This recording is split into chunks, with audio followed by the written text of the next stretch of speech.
Kata Nabi, perempuan paling gampang masuk surga.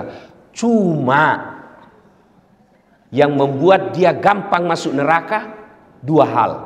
Satu, dia tidak pandai menjaga lisannya. Gosip. Ini kalau kumpul begini, jangan pikir bebas gosip. Enggak. Itu kalau datang itu temannya dilihat sama-sama Dharma Persatuan, dia lihatin tuh Pak, dari atas kepala sampai ujung kaki. Dia ada gosip tapi mukanya sinis. Dia ada gosip tapi sinis tuh lihat orang.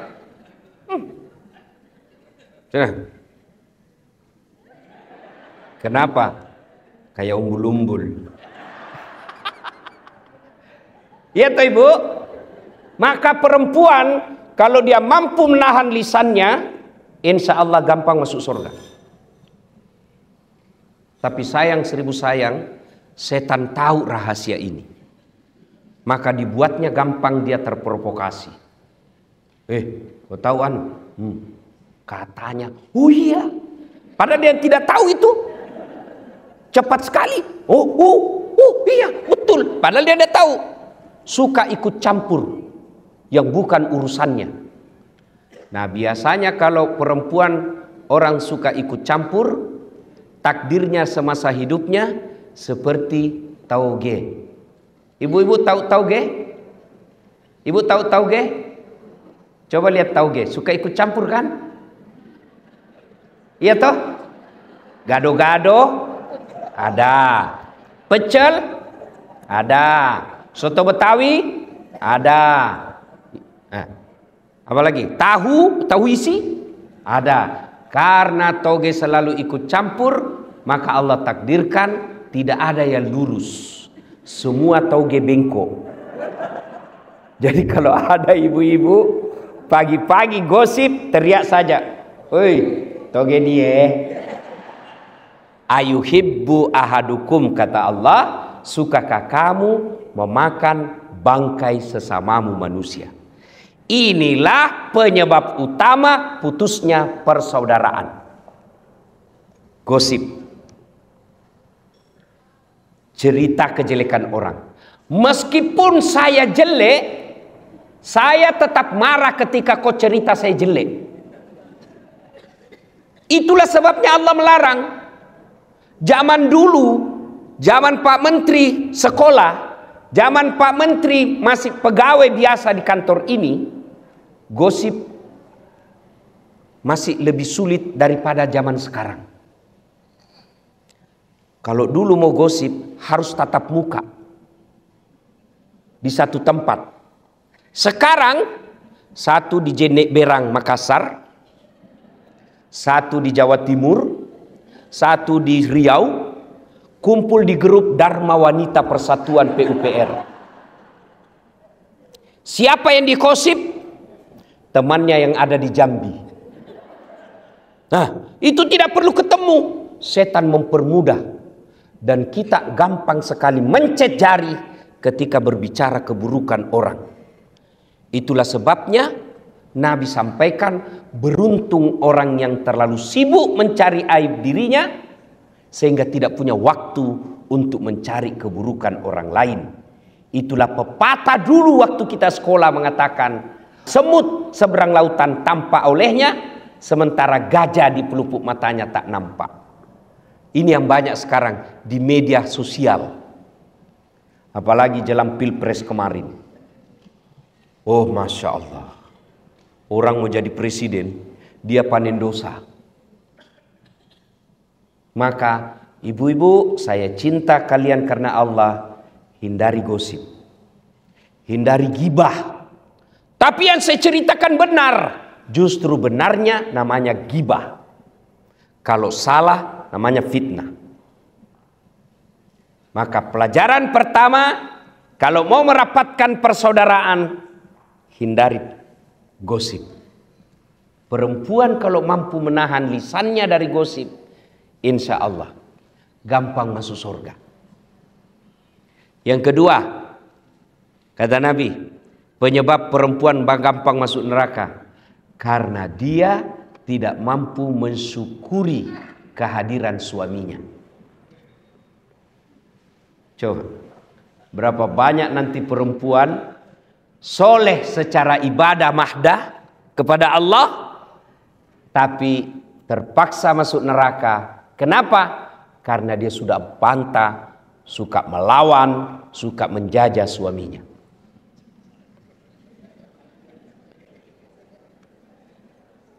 Ibu, ya, Ibu, mau gampang masuk surga? Mau Ibu? Mau?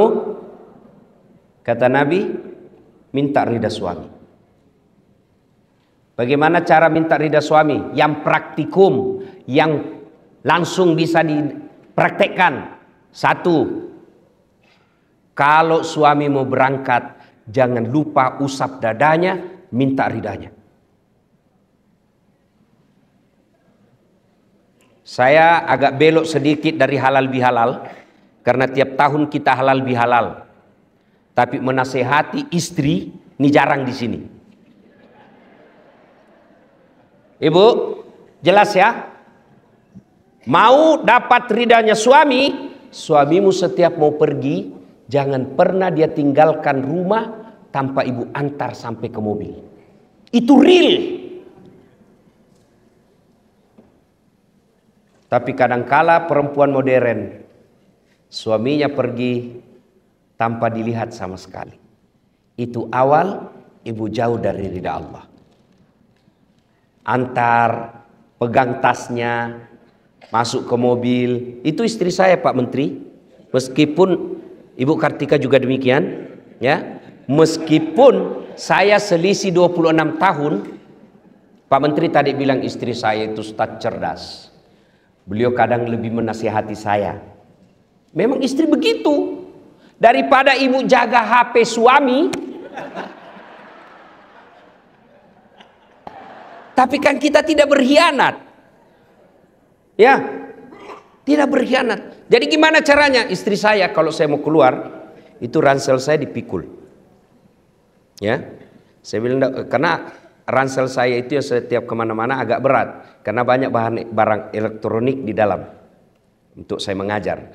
Bawa. Lalu dia bilang, jangan. Nggak usah sayang, biar saya bawa. Kata istri saya, beratnya ransel ini tidak seberat beban Ustadz cari nafkah untuk kami.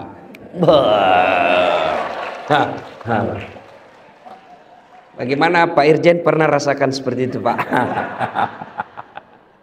Coba kalau ibu setiap hari begitu, biar perempuan mana yang goda suami, dia tidak akan tergoda. Kenapa? Ada bidadari di rumahnya. Begitu saya naik mobil, Bu, tidak pernah istri saya tutup mobil sebelum dia cium tangan saya. 3 kali. Sudah cukup tidak? Dicium lagi nih. Cium lagi ini, satu lagi. Ini lagi kiri. Ini agak lama.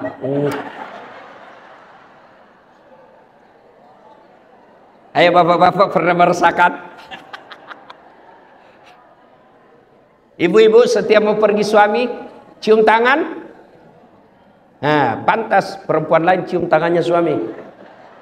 Coba ibu amalkan deh, ini real. Nggak usah, ibu tidak usah menjelis taklim 1 bulan kalau nggak praktek ini. Itu real bisa ibu dapat ridha suami. Apa cukup sampai di situ istri saya? Tidak. Dia usap dada saya, lalu dia bilang, Ustadz, ridhoi saya. Dia tidak tutup pintu mobil sebelum saya bilang, ya, meskipun semalam bertengkar. Bohong kalau ada suami istri tidak pernah bertengkar. Apa Ustadz tidak pernah bertengkar? Bohong. Bohong kalau ada katakan Ustadz tidak ada masalah rumah tangganya. Bohong. Saya aja ada masalah, Ibu. Apalagi setelah saya viral kemana-mana. Banyak masalah saya, Pak Menteri. Apa masalah saya? Banyak janda curhat. Modus pura-pura minta doa-doa penenang jiwa. Lama-lama dia bilang, Ustadz, maukah Ustadz menjadi imam dalam ini? Saya bilang, mohon maaf ibu, saya bukan imam, saya penceramah. Jelas? Ya ibu? Real. Yang kedua, ibu sebagai istri pejabat ataupun bukan pejabat, ketika suami pergi, bantu suami cari nafkah. Bagaimana bantu suami cari nafkah? Ibu tidak usah dagang kiri kanan keluar rumah, nanti difitnah orang. Real bukan pekerjaan yang mendatangkan rezeki. Kalau pekerjaan yang mendatangkan rezeki, semua orang yang sama pekerjaan tupoksinya mestinya sama uangnya.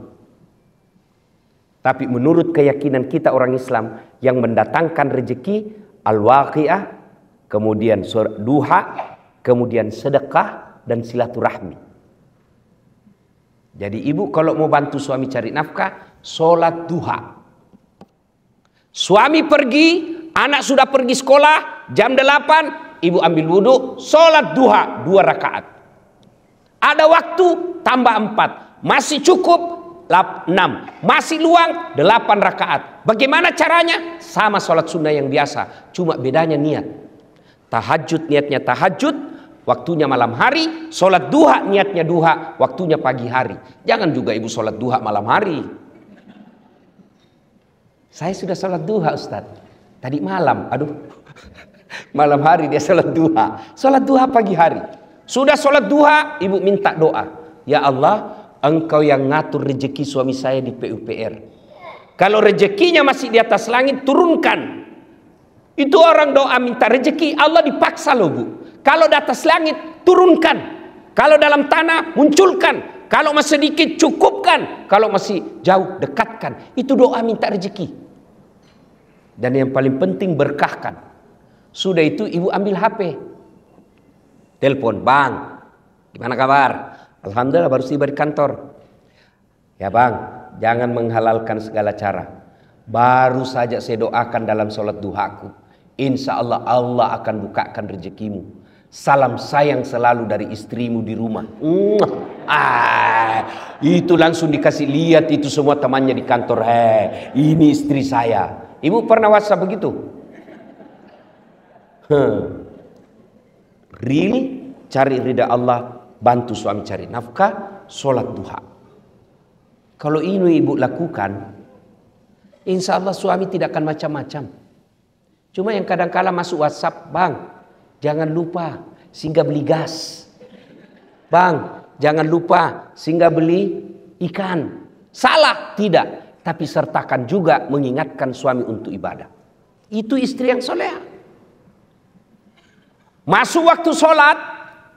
Bang, sudah duhur ini bang. Sudah sholat enggak? Belum. Sudahlah, tinggalkan dulu pekerjaan. Itu pekerjaan bisa dikerja. Sholat tidak bisa kau tunda. Ayo sholat. Itulah istri yang dapat ridha dari suaminya. Kemudian pulang suami, semestinya istri yang soleha kata Nabi, pulang suaminya menyenangkan hati ketika dipandang wajahnya. Tanyalah bapak-bapak, senang tidak mandang ibu ketika di rumah? Bagaimana istri yang soleha? Menyenangkan hati dipandang suaminya.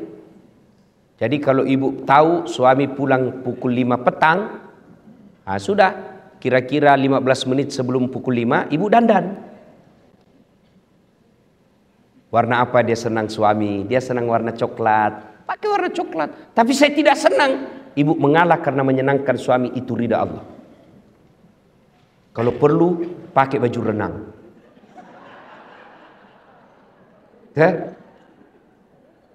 Alhamdulillah ibu-ibu saya lihat semua hari ini, Masya Allah, cantik semua. Tapi saya curiga hanya karena ada acara. Tapi begitu mau tidur dengan suami, daster. Ada pula itu bedak yang putih di sini penuh, baru dikasih timun. Ada handuk di kepala. Bagaimana suami tidak depresi? Aduh, setengah mati saya cari duit begini jodoh saya. Maka istri yang baik menyenangkan hati ketika dipandang wajahnya. Yang kedua kata Nabi, ketika suamimu ada di rumah, maka buat dia tenang dan betah di rumah. Mohon maaf ibu ya, saya sengaja tema ini bahas karena ini acaranya Dharma Wanita Persatuan. Supaya ada bekas kita bawa pulang untuk ini bu. Dunia sementara. Pak Basuki menteri sekarang, tinggal beberapa saat akan ditinggal. Tapi menjadi suami, menjadi istri, itu bisa sampai akhirat. Dan ibu tahu makna dari doa fid dunya hasanah. Kebahagiaan di dunia, keselamatan di dunia menurut para ahli tafsir menafsirkan ayat ini yang disebut kebahagiaan di dunia punya istri yang soleha. Bapak bisa bayangkan bagaimana kalau istri kita intimidasi. Mana bisa kita tenang? Baru kita sampai 10 menit di telepon. Di mana kau? Di mana kau? Di kantor. Bohong. Coba lihat video call. Mana bisa kita tenang, Pak? Saya yakin Ibu Menteri, Pak Menteri, Pak Basuki bisa hebat seperti sekarang karena punya istri Ibu Kartika. Mana bisa kita jago kalau diteror sama istri? Coba, saya mau ceramah di sini, 10 menit sebelum saya tampil, istri saya mamanya cek WhatsApp. Pulang kau cepat, pulang kau cepat. Mana bisa lagi saya tenang? Kenapa kau suruh pulang? Anakmu kesetrum. Itulah tugas istri. Maka kalau mau punya penghasilan suamimu baik, buat hatinya tenang. Kenapa? Karena penghasilan suamimu akan kembali ke istri. Dan jangan buat suamimu memilih pilihan yang tidak bisa dipilih. Mana? Kan ada perempuan tuh kadang ngomong, ibumu terus, ibumu terus. Pilih ibumu atau saya istrimu. Mana bisa kita pilih? Itu yang orang Bugis bilang, ajak musuri lakimu to sikuna. Jangan kau suruh suamimu gigit sikunya. Ayo, ibu gigit siku. Yang bisa saya kasih umroh 10 kali. Coba gigit itu sikumu. Mana bisa? Itulah yang disebut jangan posisikan suamimu pada pilihan yang tidak bisa dipilih. Pilih kok, mamamu atau saya istrimu. Itu pilihan beleng-beleng gitu. Bu, kan ada itu biasa istri ngomong begitu. Bu, yang suka ngomong begini. Ibu, tolong jawab ibu. Siapa yang mengandung suami ibu? Mamanya. Siapa yang melahirkan? Ibunya. Siapa yang membesarkannya? Siapa yang mendidiknya? Sekarang siapa yang terima gajinya? Jawab ini bu, jawab. Istrinya. Maka pantas ketika Nabi sampaikan, ridha Allah ada pada ridha suamimu. Maka istri yang soleha membuat suami betah di rumah.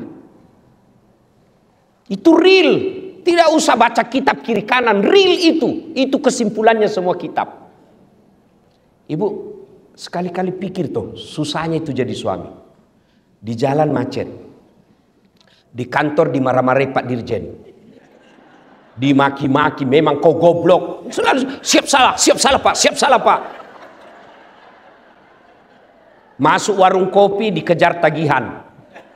Ya kan? Sampai di rumah dimaki-maki lagi sama istri. Memang kau goblok, kenapa kau tidak lawan? Mau dilawan dan dia dirjen. Sampai di masjid lagi dengar khotbah, neraka lagi dicerita, kau dibakar, dilipat, diguling. Mana enak jadi suami kita? Sampai di rumah dimaki-maki lagi, hilang kita punya harga diri. Dan itu perempuan salah satu kelebihannya ahli sejarah. Tidak pernah dilupa kesalahan kita, Pak. Sudah 5 tahun yang lalu ada kesalahannya, dijelaskan kesalahannya, dia berusaha menjawab kesalahannya itu, belok, nyambung lagi 5 tahun yang lalu. Itulah perempuan ahli sejarah. Maka istri saya berkata, karena kami perempuan ahli sejarah, tolong kau suami jangan bikin sejarah. Top. Ya, nah ibu-ibu yang saya muliakan, muliakan suami. Kadang-kala kita sakit, kadang-kala kita cemburu.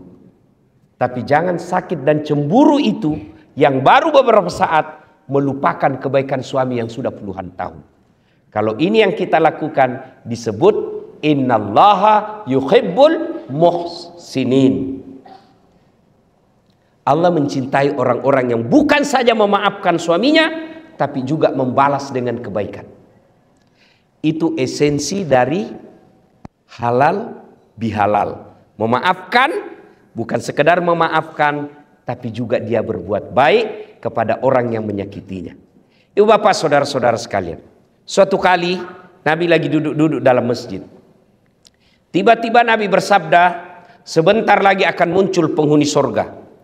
Datang dan semua orang melihat, apa kelebihannya ini orang?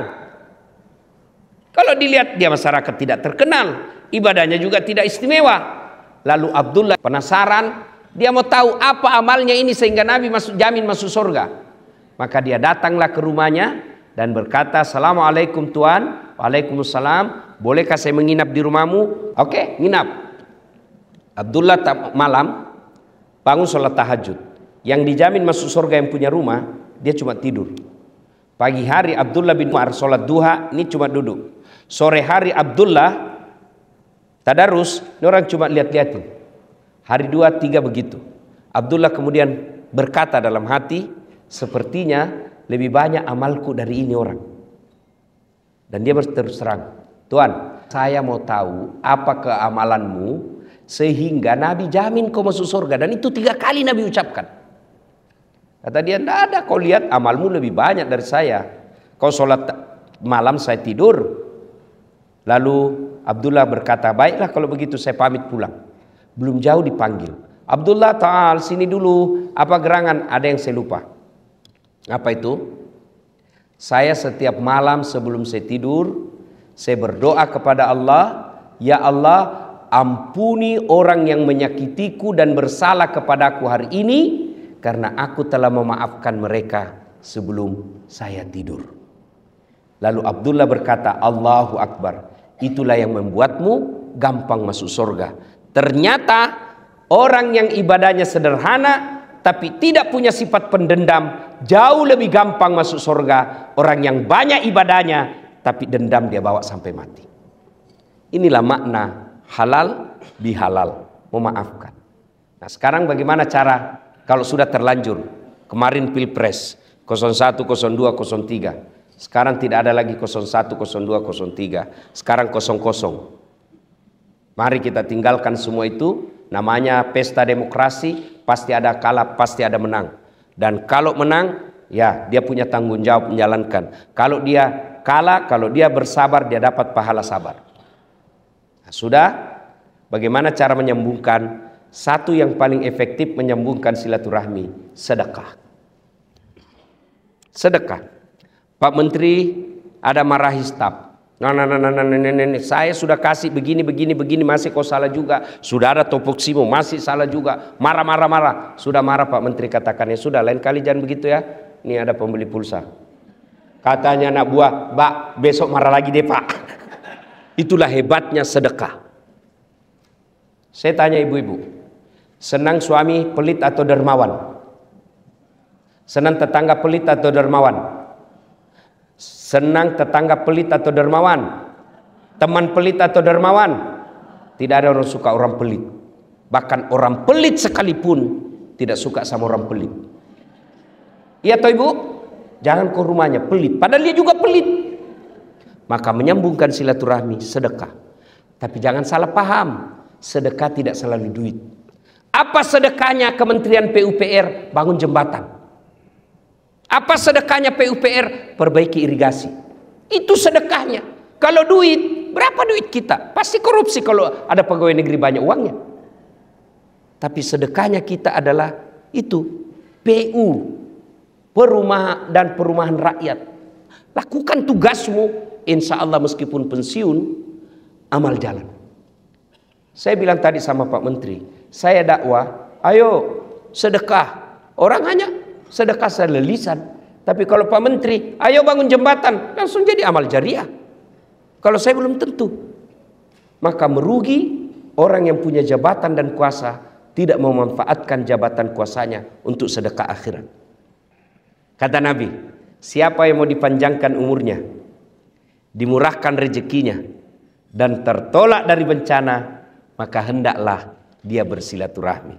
Dan masjid itu bisa diselesaikan pekerjaannya hanya dengan modal silaturahmi dalam pekerjaan ustadz dan balai besar PUPR yang ada di Makassar. Itulah sedekahnya Bapak. Itu sedekah. Ya. Bukan sedekah selalu duit, karena duit kita tidak seberapa. Maka sedekahlah dengan pekerjaan. Jembatan diperbaiki, jangan sudah diresmikan, belum diresmikan sudah rusak. Ibu bapak saudara-saudara sekalian, inilah makna halal bihalal kita. Wa'tasimu bihablillahi jami'an wa la tafarraqu. Berpegang teguhlah kepada tali persaudaraan agama Allah dan janganlah engkau bercerai-berai. Dan di tempat ini saya bahagia sekali sebab meskipun ibu-ibu istri para menteri sudah lewat masa jabatannya, tetap dilibatkan di acara ini. Inilah yang disebut kebersamaan. Mudah-mudahan kebersamaan seperti ini terus kita rawat sampai kita nanti bertemu di akhirat bersama Rasulullah minum di telaga Al-Kautsar. Demikian, lebih dan kurangnya mohon dimaafkan. Usikum wa nafsi bitaqwallah. Assalamualaikum warahmatullahi wabarakatuh.